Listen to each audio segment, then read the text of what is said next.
ಅವನಿಯಲ್ಲಿ ರಾಮೇಶ್ವರ, ಲಕ್ಷ್ಮಣೇಶ್ವರ, ಭರತೇಶ್ವರ, ಶತ್ರುಘ್ನೇಶ್ವರ, ಆಮೇಲೆ ಇನ್ನು ವಾಲಿ, ಆಮೇಲೆ ಸುಗ್ರೀವ, ಇವರೆಲ್ಲರಿಗೂ ದೇವಸ್ಥಾನಗಳಿವೆ ಅಲ್ಲಿ. ಮತ್ತು ಮೇಲ್ಗಡೆ ಹೋದರೆ ಸೀತೆ ಲವಾಕುಶರಿಗೆ ಜನ್ಮ ಕೊಟ್ಲಿ ಎಂಬತಕ್ಕಂಥ ಒಂದು ಗವಿಯನ್ನು ಕೂಡ ತೋರಿಸ್ತಾರೆ, ಇವತ್ತಿಗೂ ತೋರಿಸ್ತಾರೆ.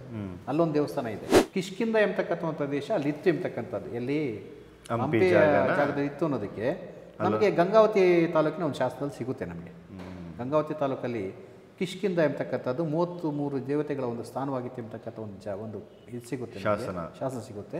ಸಂಸ್ಕೃತ, ಪಾಲಿ, ಪ್ರಾಕೃತ ಎಲ್ಲವೂ ಒಂದೇ, ಸ್ಟ್ರಕ್ಚರಲ್ಲಿ ಒಂದೇ, ಉಚ್ಚಾರಗಳಲ್ಲಿ ವ್ಯತ್ಯಾಸ ಆಗ್ತಕ್ಕಂಥದ್ದು. ಒಂದು ಗ್ರಾಮ್ಯ, ಇನ್ನೊಂದು ಇದು ಅಂತ ಅಷ್ಟೇ. ಅದು ಸಿಂಧುಲಿಪಿಯನ್ನು ಇನ್ನೂ ಓದಿದ್ದೀವಿ ಅಂತ ಹೇಳ್ಕೊಳ್ತಾರೆ ಅಷ್ಟೇ ಹೊರತು, ಬಟ್ ಯಾರು ಅದನ್ನು ಇನ್ನೂ ಓದಿದ್ದಾರೆ ಅಂತ ಹೇಳೋದಕ್ಕೆ ಒಪ್ಕೊಳ್ತಾ ಇಲ್ಲ ಅದನ್ನು. ಯಾಕೆಂದರೆ ಅದರದೇ ಆದಂಥ ಒಂದು ತೊಂದರೆಗಳಿದೆ ಅದರಲ್ಲಿ. ಕಾಳಿದಾಸ ಅವನು ಲೆಕ್ಕದಲ್ಲಿ ಉತ್ತರ ಭಾರತವನು ಅಂತ ಹೇಳಿದ್ರು ಕೂಡ ನನ್ನ ಪ್ರಕಾರ ಅವನು ಕರ್ನಾಟಕಕ್ಕೆ ಬಂದಿದ್ದ ಅಂತ.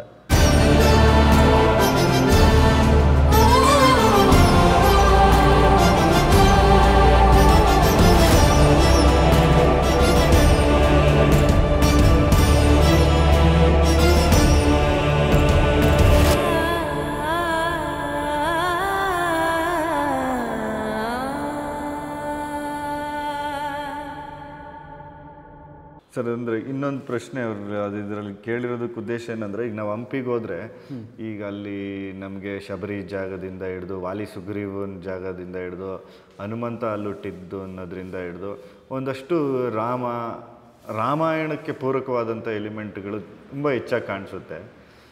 ಅದಕ್ಕೆ ಬಿಫೋರ್ ಕೂಡ ಇತ್ತ ಅವೆಲ್ಲ, ಇಲ್ಲ ಅದು ಆ ಟೈಮಲ್ಲಿ ಇತ್ತ, ಅದು ಹೆಂಗೆ ಅದನ್ನು ಕನ್ಸಿಡ್ರ್ ಮಾಡಿದ್ರು?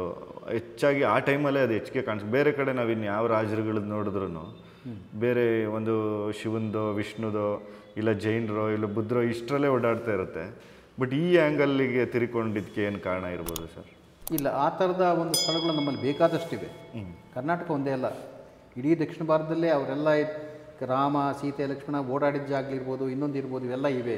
ಹೌದು, ಅದೊಂದೇ ಅಲ್ಲ. ನೀವು ಆವನಿ ತಗೊಳ್ರಿ, ಕರೆಕ್ಟ್, ತುಂಬ ಜಾಗಗಳಿದ್ದಾವೆ. ಆವನಿಯಲ್ಲಿ ರಾಮೇಶ್ವರ, ಲಕ್ಷ್ಮಣೇಶ್ವರ, ಭರತೇಶ್ವರ, ಶತ್ರುಘ್ನೇಶ್ವರ, ಆಮೇಲೆ ಇನ್ನು ವಾಲಿ, ಆಮೇಲೆ ಸುಗ್ರೀವ, ಇವರೆಲ್ಲರಿಗೂ ದೇವಸ್ಥಾನಗಳಿವೆ ಅಲ್ಲಿ. ಮತ್ತು ಮೇಲ್ಗಡೆ ಹೋದರೆ ಸೀತೆ ಲವಾಕುಶರಿಗೆ ಜನ್ಮ ಕೊಟ್ಲಿ ಎಂಬತಕ್ಕಂಥ ಒಂದು ಗವಿಯನ್ನು ಕೂಡ ತೋರಿಸ್ತಾರೆ, ಇವತ್ತಿಗೂ ತೋರಿಸ್ತಾರೆ. ಅಲ್ಲೊಂದು ದೇವಸ್ಥಾನ ಇದೆ.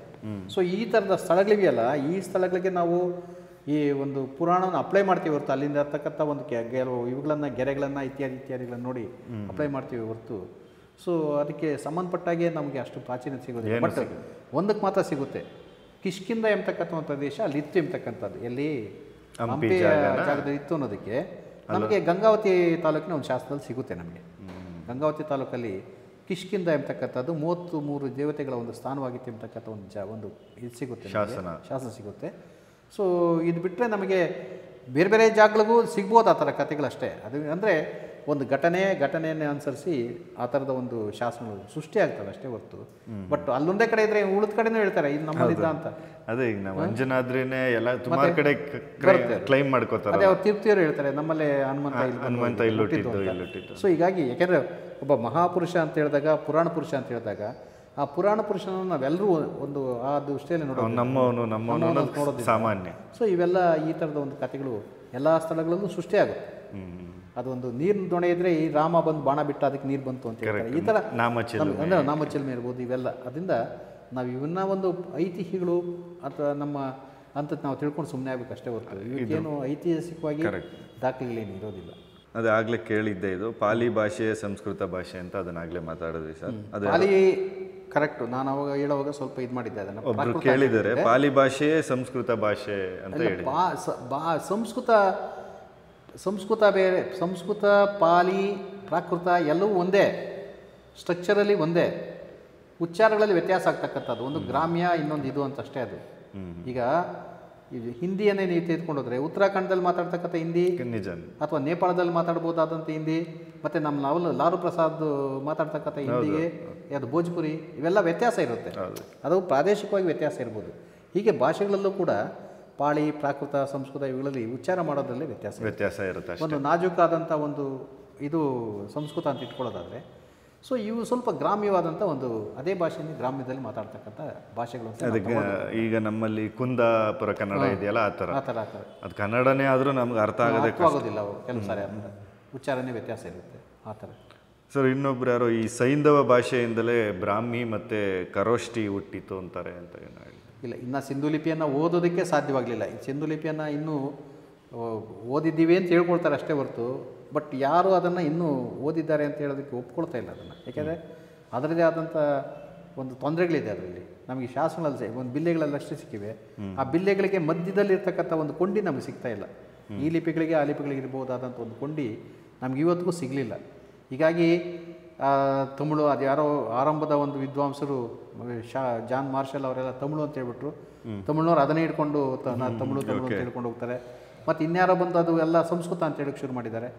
ಸಂಸ್ಕೃತನ ಅಂತ ಓದೋದಕ್ಕೆ ಪ್ರಯತ್ನ ಪಡ್ತಾ ಇದ್ದಾರೆ.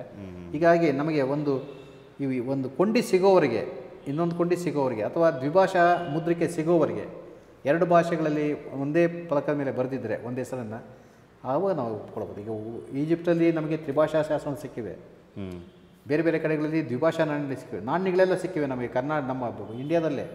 ಈಗ ಉದಾಹರಣೆಗೆ ಗ್ರೀಕ್ ಲಿಪಿ ಮತ್ತು ಕರೋಷ್ಟಿ ಲಿಪಿಲಿರ್ತಕ್ಕಂಥ ನಾಣ್ಯಗಳು ಭಾಳ ಸಿಕ್ಕಿವೆ. ಅದನ್ನು ನಾವು ಓದಿದ್ವಿ, ಕರೋಷ್ಟಿ ಲಿಪಿನ ಓದೋಕ್ಕೆ ಸಾಧ್ಯ ಆಯಿತು.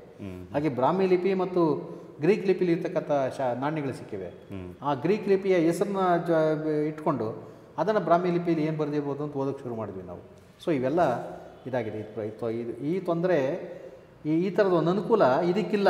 ಯಾವುದಕ್ಕೆ? ಸಿಂಧು ಲಿಪಿಗೆ, ಈ ಸೈಂಧವ ಲಿಪಿಗಿಲ್ಲ. ಅದರಿಂದ ಅದನ್ನು ಇವತ್ತಿಗೂ ಕೂಡ ಅದು ಕಗ್ಗಂಟಾಗೆ ಉಳಿದಿದೆ. ಅದು ಇನ್ನೂ ಚರ್ಚೆಯಲ್ಲಿ ಅಥವಾ ಇನ್ವೆಸ್ಟಿಗೇಷನ್ ಮುಂದೆ ಮಾಡಬೇಕಷ್ಟೇ ಇದೆ.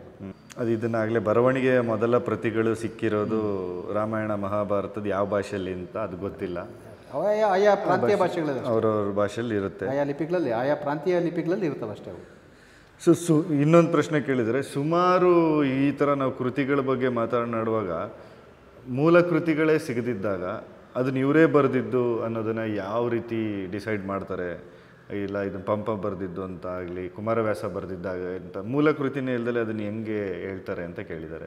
ಇಲ್ಲ, ಅಲ್ಲಿ ಏನಾಗುತ್ತೆ, ಈ ಮೂಲ ಕವಿ ಬರೆಯೋವಾಗಲೇ ಒಂದು ಮೊದಲನೇ ಅಧ್ಯಾಯದಲ್ಲಿ ಸ್ವಲ್ಪ ಸ್ವಪ್ರಶಂಸೆ ಅಥವಾ ತನ್ನ ಸ್ವತಃ ವಂಶಾವಳಿ, ತನ್ನ ಗೋತ್ರ, ಸೂತ್ರಗಳು, ಮತ್ತು ತನ್ನ ಈ ಕಾವ್ಯವನ್ನು ಯಾರು ಮೆಚ್ಚಿದ್ರು, ತನಗಿಂತ ಮೊದಲು ಯಾರು ಕವಿಗಳಿದ್ರು, ಇದನ್ನೆಲ್ಲ ಅವನು ಹೇಳ್ಕೊಡ್ತಾನೆ. ಸೊ ಈ ಮುನ್ನುಡಿ, ಪೀಠಿಕೆ ಅದೇ ಟೈಪಲ್ಲೇ ಅವನು ತನಗಿಂತ ಹಿಂದೆ ಇದ್ದಂಥ ಕವಿಗಳನ್ನು ಸ್ತುತಿ ಮಾಡ್ತಾನೆ. ಸೊ ತನ್ನ ಒಂದು ಇದನ್ನು ಹೇಳ್ಕೊಳ್ತಾನೆ ಅಲ್ಲಿ, ತಂದೆ ತಾಯಿ ಯಾರು, ಇದ್ಯಾರು, ಇತ್ಯಾದಿಗಳು. ಸೊ ಅಂಥ ಸನ್ನಿವೇಶದಲ್ಲಿ ನಮಗೆ ಅವನು ಬರೆದಿದ್ದು ಅಂತ ಅದನ್ನು ಕಾಪಿ ಮಾಡ್ಕೊಳ್ಳೋವಾಗ ಯಥಾವತ್ತಾಗಿ ಅದನ್ನೇ ಕಾಪಿ ಮಾಡ್ಕೊಂಡಿರ್ತಾರೆ ಒಂದು ಚಾಪ್ಟರ್ನ. ಸೊ ಹೀಗಾಗಿ ಅದಿರುತ್ತೆ. ಹೀಗಾಗಿ ಆ ಮೂಲಕ ನಾವು ಅದನ್ನು ಆ ಕೃತಿ ನಿಂತವನು ಬರೆದಿದ್ದು ಅಂತ ಫಿಕ್ಸ್ ಮಾಡ್ತೀವಿ. Okay okay, super. ಸರ್ ಇನ್ನೊಂದು ಕೇಳಿದರೆ, ಈಗ ಚಾಣಕ್ಯ ನೀತಿ ಇವೆಲ್ಲ ನಮ್ಮಲ್ಲಿ ಪ್ರಚಲಿತದಲ್ಲಿದ್ದಾವಲ್ಲ, ಆ ಚಾಣಕ್ಯ ನೀತಿ ಯಾವ ಭಾಷೆಯಲ್ಲಿ ಬರೆದಿದ್ದಾರೆ ಅಥವಾ ಅದಕ್ಕೆ ದಾಖಲೆಯಲ್ಲಿದೆ ಅಂತ ಕೇಳಿದ್ದಾರೆ. ಅಲ್ಲ, ಚಾಣಕ್ಯ ನೀತಿ ಅಂತಿಲ್ಲ ನಮ್ಮಲ್ಲಿ. ಚಾಣಕ್ಯ ನೀತಿ ಅಂತ ಇರ್ಬೋದು, ಬಟ್ ಚಾಣಕ್ಯ ಬರೆದಿರ್ತಕ್ಕಂಥ ಅರ್ಥಶಾಸ್ತ್ರ ಇದೆಯಲ್ಲ, ಅದು ಇರ್ತಕ್ಕಂಥದ್ದು ಸಂಸ್ಕೃತದಲ್ಲೇ. ಅದು ಪ್ರಕಟ ಆಗಿದೆ ಮೈಸೂರು ವಿಶ್ವವಿದ್ಯಾಲಯದಿಂದ. ನಮ್ಮ ಶ್ಯಾಮಶಾಸ್ತ್ರಿಗಳೇ ಅದನ್ನು ಎಡಿಟ್ ಮಾಡಿ ಪ್ರಕಟ ಮಾಡಿದ್ದಾರೆ. ಹಿಂದೆ ಇದ್ದಂಥ ಭಾಳ ದೊಡ್ಡ ಪಂಡಿತರು ಶ್ಯಾಮಶಾಸ್ತ್ರಿಗಳು ಅಂತ, ಅವರು ಅದನ್ನು ಪ್ರಕಟ ಮಾಡಿದ್ದಾರೆ. ಅದು ಸಂಸ್ಕೃತದಲ್ಲಿ ಇರ್ತಕ್ಕಂಥದ್ದು.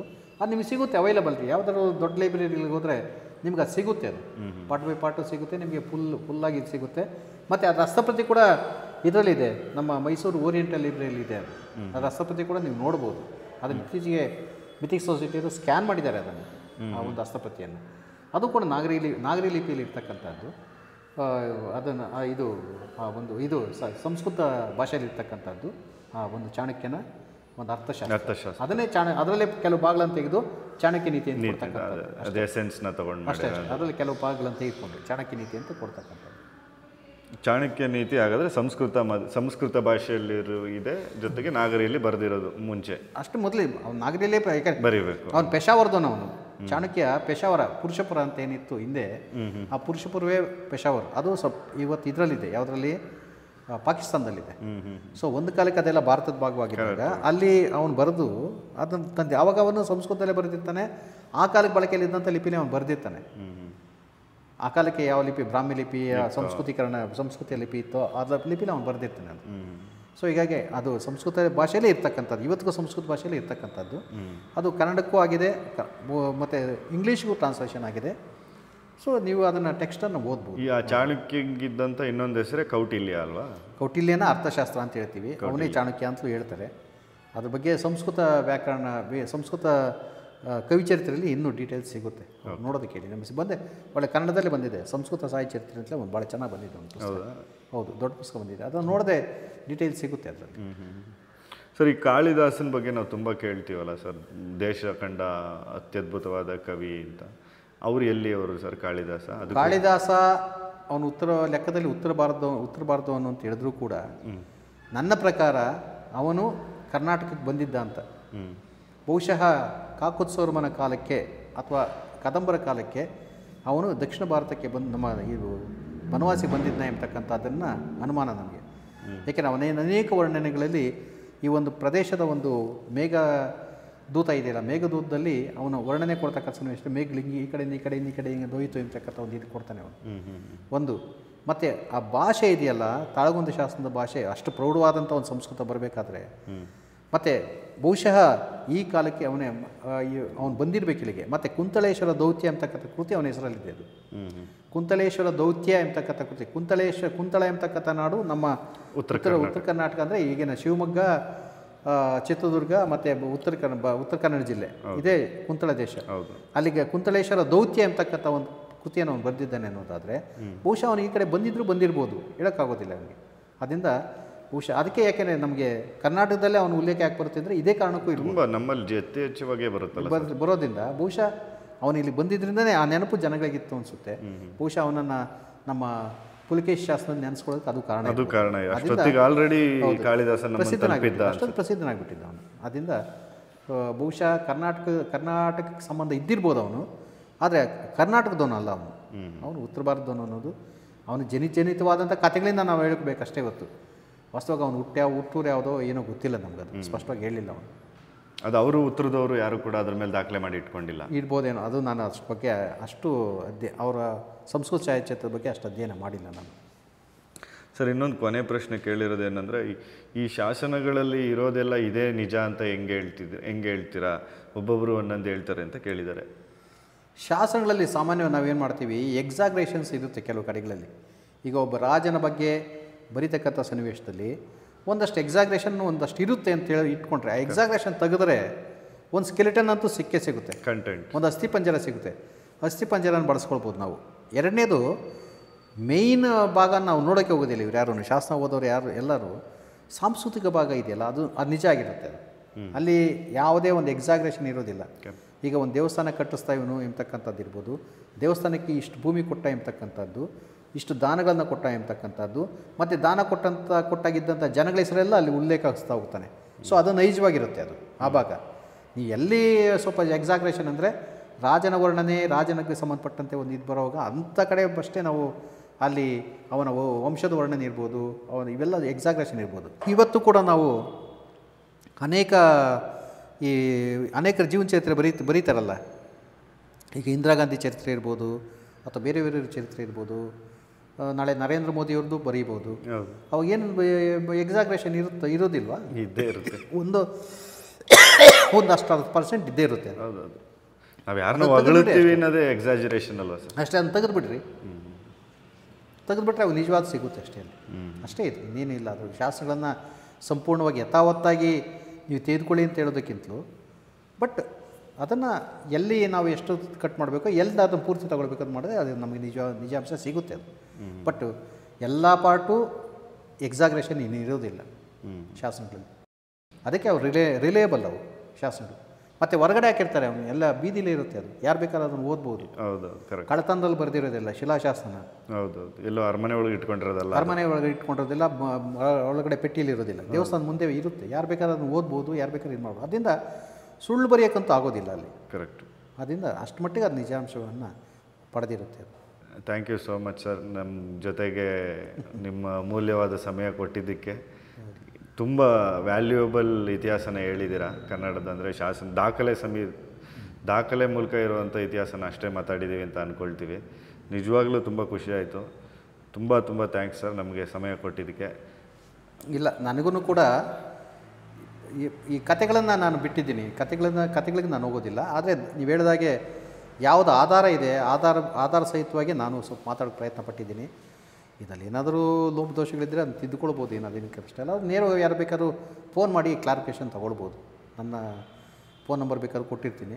ಯಾರು ಬೇಕಾದ್ರೂ ಕ್ಲಾರಿಫಿಕೇಷನ್ ಚರ್ಚೆಗೆ ಬರಲಿ, ಕ್ಲಾರಿಫಿಕೇಷನ್ಗೆ. ಬಟ್ ನಿಲ್ಲಿಸೋದು ಬೇಡ. ಇದು ಯಾಕೆಂದರೆ ಇದು ಚರ್ಚೆ ಆದ್ದರಿಂದ ಈಗ ನೀನು ಇಷ್ಟೊತ್ತಿನ ನಿಮ್ಮ ಜೊತೆಲಿ ನಾನು ಮಾತಾಡಿದ್ದು ಚರ್ಚೆನೇ ಹೊರತು ಅದನ್ನು ಇದು ಸ್ಟೇಟ್ಮೆಂಟ್ಗಳಲ್ಲ ಅದು. ಹಾಗಿಂದ ಆ ಥರದ್ದು ಇನ್ನೂ ಹೆಚ್ಚಿನ ಕ್ಲಾರಿಫಿಕೇಷನ್ ಬೇಕು ಅಂದರೆ ಬೇಕಾದ್ರೆ ಮಾತಾಡ್ಬೋದು.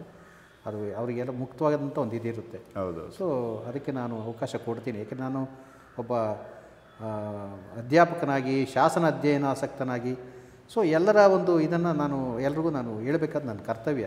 ಮತ್ತು ಒಬ್ಬ ಹಿರಿಯನಾಗಿ ಕೂಡ ನಾನು ಹೇಳ್ಕೊಳ್ಬಾರ್ದು ಹಿರಿಯ ಅಂತ, ಬಟ್ ಹಿರಿಯನಾಗಿ ಕೂಡ ನಾನು ಒಬ್ಬ ಅವರಿಗೆ ನನಗೆ ಗೊತ್ತಿರ್ತಕ್ಕಂಥ ವಿಷಯಗಳನ್ನು ಹಂಚ್ಕೊಳ್ಳೋದು ತಪ್ಪಿಲ್ಲ. ಅಥವಾ ಅವರಿಗೆ ಒಳ್ಳೆಯ ವಿಷಯ ಗೊತ್ತಿದ್ದರೆ ಅದನ್ನು ನಾನು ಸ್ವೀಕರಿಸೋದ್ರಲ್ಲಿ ನಾನು ತಪ್ಪೇನಿಲ್ಲ. ಅದರಲ್ಲಿ ಅಷ್ಟು ಮಟ್ಟಿಗೆ ನಾನು ಓಪನ್ ಆಗಿದ್ದೀನಿ. ಸೊ ನಿಮಗೂ ಕೂಡ ಲಾಫ್ಟಿ ಲ್ಯಾಂಡಿನ ಬಂದು ಏನೋ ಒಂದಷ್ಟು ತಗೊಂಡಿದ್ದೀರಿ. ಸೊ ನಿಮಗೂ ಕೂಡ ವಂದನೆಗಳನ್ನು ತಿಳಿಸ್ತೀನಿ ನಾನು. Thank you so much. ನಮಸ್ಕಾರ. ನಮಸ್ತೆ ಸರ್.